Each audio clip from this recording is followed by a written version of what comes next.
Hello students, welcome to the model number 3. We are going to discuss the concept of Clausius inequality and statement and its proof. Okay, so let us begin with the Clausius inequality concept. Okay, so in Clausius inequality, we consider the integration applied to the all cyclic reversible, then what happens? Cyclic integral of dq by t never becomes 0. Thus, for any small Carnot cycle operating between T1 and T2 temperatures with the heat exchange delta Q1 and delta Q2 and with the some irreversibility, the efficiency is smaller than or equal to that of a reversible engine. Already we know that. That is, efficiency of irreversible is less than or equal to efficiency of the reversible engine. So that is what we can consider for the efficiency 1 minus delta q2 divided by delta q1 for the reversible.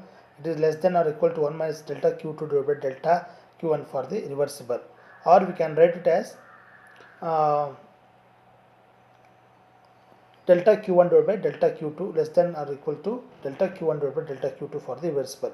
So what we are doing here, again we are taking the a number of Carnot cycles which is noted as a PQRS here and split into number of Carnot cycle having isothermal lines and reversible lines. By knowing the Clausius theorem concept, we are going to define derive the equations. Okay, let us consider for this equation. We already discussed the efficiency of irreversible is less than or equal to efficiency of the reversible heat engine. Okay, so for this what we have to do, the delta q1 divided by delta q2 for the reversible is less than or equal to t1 by t2. Substituting this equation 2 in 1, we get delta q1 divided by delta q2 is less than or equal to t1 by t2. So in integral, if delta q is the heat supplied at temperature t1, then we can modify this equation 3 as delta q by delta q2 is less than or equals to t divided by t2.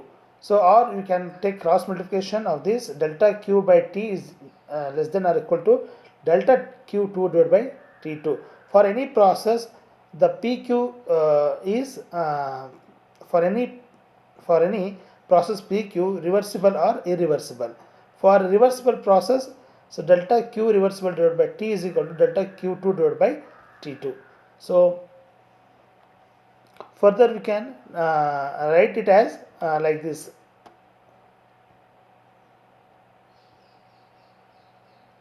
So for any process pq, that is delta q by T is less than or equals to ds, that is where ds is the entropy, change in entropy. So thus for any engine working in a cycle, that is cyclic integral of delta q by t less than or equal to cyclic integral of ds.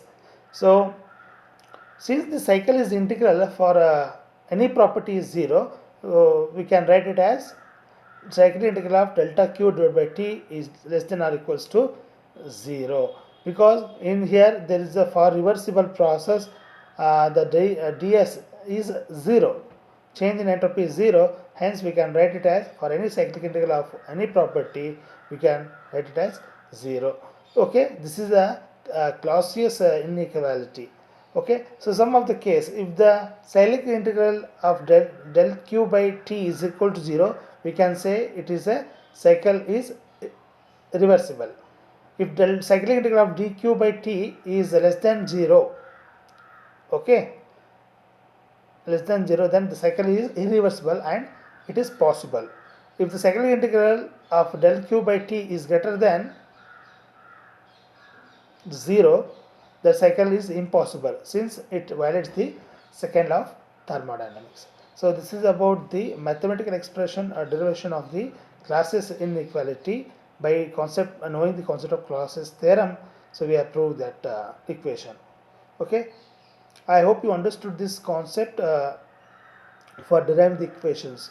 So there are three conditions you must remember. So first step is you have to split a cycle into a Carnot cycle and finding the reversible and irreversible efficiencies and comparing and applying condition to that for a cyclic integral of each process, and we have to prove the Clausius theorem or in Clausius inequality. Okay, so thanks for watching this video.